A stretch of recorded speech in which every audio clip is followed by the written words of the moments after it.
नमस्कार दोस्तों। आज मैं आपको वैशाख मास में पीपल सींचने की कहानी सुनाने जा रही हूँ।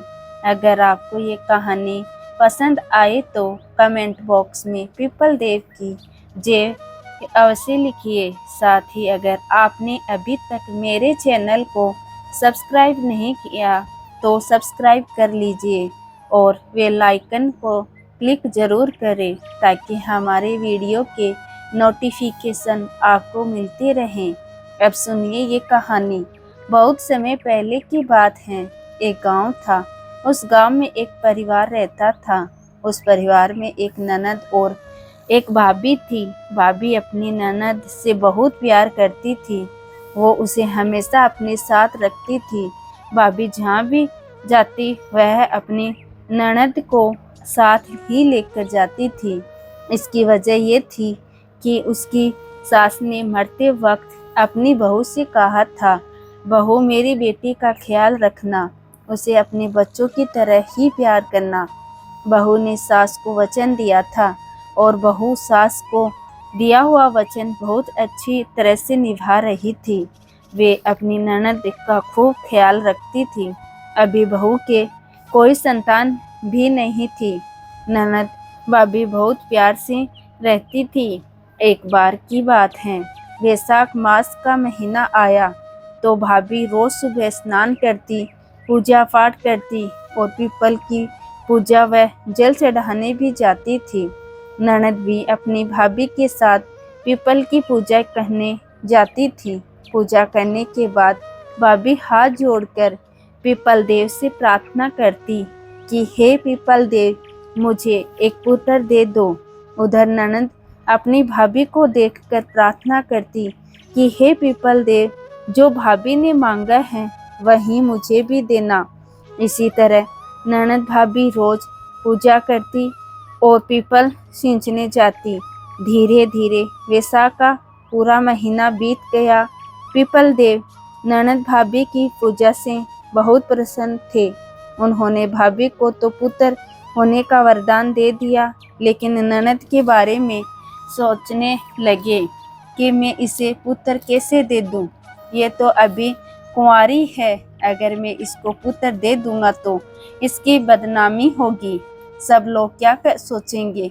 लेकिन फिर भी पीपल देव ने भाभी के साथ साथ ननद को भी वरदान दिया। कुछ दिनों बाद भाभी गर्भवती हो गई और ननद के एक फलक पड़ गया। 9 महीने बाद भाभी ने एक पुत्र को जन्म दिया और ननद को भी उस फलक से भी एक पुत्र उत्पन्न हुआ। जब भाभी ने अपनी ननद के पास पुत्र को देखा तो उन्हें बहुत आश्चर्य हुआ। तभी भाभी ने ननद से उसके बारे में पूछा। ननद ने सारी बात अपनी ननद भाभी को बता दी। अब भाभी बहुत परेशान हो गई कि अगर गांव वालों को पता चलेगा तो वो ननद की बहुत बदनामी होगी, फिर कौन इससे शादी करेगा, मैं क्या करूं। भाभी को कुछ समझ में नहीं आ रहा था, लेकिन फिर कुछ सोचने के बाद भाभी ने अपनी ननद से कहा कि तुम इसके बारे में किसी से कुछ नहीं कहना। फिर भाभी ने सब बताया कि इसके जुड़वा बचे हुए हैं। भाभी ने ये बात अपने पति को भी नहीं बताई थी। एक बार भाभी कुएं से पानी भरने गई तो अपनी ननद से कह गई कि बच्चों का ख्याल रखना। ननद दोनों बच्चों को सुला रही थी। तभी उनमें से ननद वाला बच्चा रोने लगा।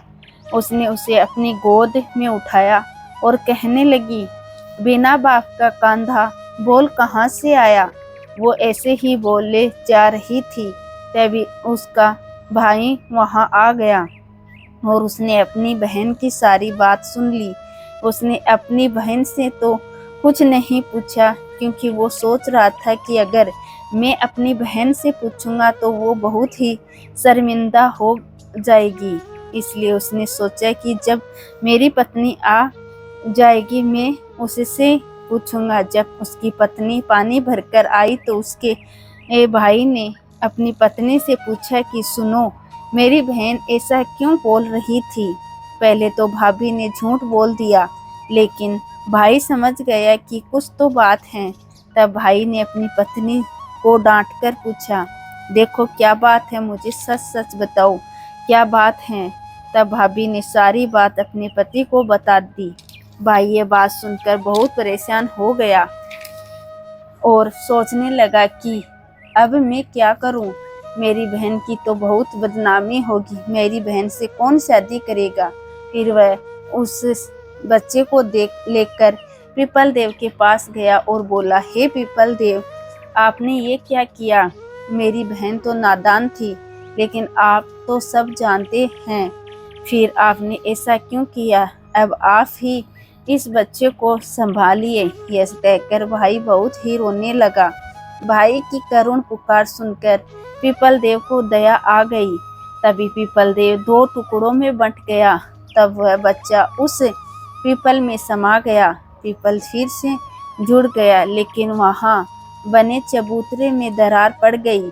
गांव वालों ने जब वह दरार देखी तो वह तरह की बातें करने लगे। धीरे धीरे वे बातें भी बंद हो गई। अब भाई अपनी बहन के लिए लड़का ढूंढने लगा। एक बार की बात है, भाई भाभी ने अपने घर हवन कराना चाहा और उन्होंने सभी गांव वालों को बुलाया। पंडितों ने हवन कराना शुरू किया, लेकिन हवन में अग्नि ही नहीं जल रही थी। बहुत सारा घी डाला गया, लेकिन हवन में अग्नि प्रज्वलित नहीं हुई। सब बड़े चिंतित होने लगे। सब सोचने लगे, ऐसा क्यों हो रहा है। तब किसी ने कहा कि सुनो, ऐसा तो नहीं है, तुम किसी बहन भांजी को भूल गए हो। तब भाई ने कहा, नहीं, मैंने तो सबको बुलाया है। लाख कोशिशों के बाद भी हवन में अग्नि नहीं जली। तब एक पंडित विद्वान को बुलाया गया। वह पंडित सभी वेदों के ज्ञाता थे। उन्हें सारी बात बताई गई। तब उन्होंने आंखें बंद करके देखा तो उन्होंने बताया कि तुम्हारा भांजा नहीं आया है, उसे बुलाओ तभी हवन होगा। भाई ने कहा, मेरे तो कोई भांजा नहीं है। तब उन पंडित ने कहा, वही भांजा जिसे तुम पीपल देव को सौंप आए हो। तब भाई ने सारी बात अपने गांव वालों को बताई। गांव वालों ने कहा, बेटा तुम क्यों शर्मिंदा होते हो, इसमें तुम्हारी बहन की कोई गलती नहीं है, ये तो पीपल देव की कृपा है, ये तो खुशी की बात है। फिर सब गांव वाले मिलकर गाजे बाजे के साथ उस पीपल के पास गए और पीपल से प्रार्थना की। गांव वालों की प्रार्थना सुनकर पीपल के दो टुकड़े हुए और वो बच्चा फिर से बाहर आ गया। बच्चे के बाहर आते ही उस लड़की के सीने से दूध की धार निकली और उस बच्चे के मुंह पर जा गिरी। यह देखकर गांव वालों को यकीन हो गया कि ये बच्चा इसी का है। फिर सारे गांव वालों ने पीपल देव को धन्यवाद दिया और पीपल के गीत गाए और सब बच्चे को लेकर गाजे बाजे के साथ वापस आ गए। फिर हवन शुरू हुआ। इस बार हवन में अग्नि प्रज्वलित हो गई और अग्नि की लौ इतनी ऊंची थी कि सब लोग देखकर आश्चर्य में पड़ गए। खुशी खुशी उनका हवन संपन्न हुआ। फिर भाई ने सब जगह ढिंढोरा पिटवा दिया कि वैशाख मास में पीपल सींचने से और पीपल की पूजा करने से निर्धन को धन मिले, संतानों को संतान मिले, कुंवारों को अच्छा वर, बुजुर्गों को वैकुंठ का वास मिले। उस दिन के बाद सब लोग वैशाख मास में स्नान करने लगे और पीपल को सींचने लगे और सब लोग सुखपूर्वक रहने लगे। जय हो पीपल देव की। आपको यह वीडियो पसंद आया हो तो कमेंट बॉक्स में कमेंट करके ज़रूर बताइए और साथ ही मेरे इस वीडियो को ज़्यादा से ज़्यादा शेयर ज़रूर करें। धन्यवाद दोस्तों।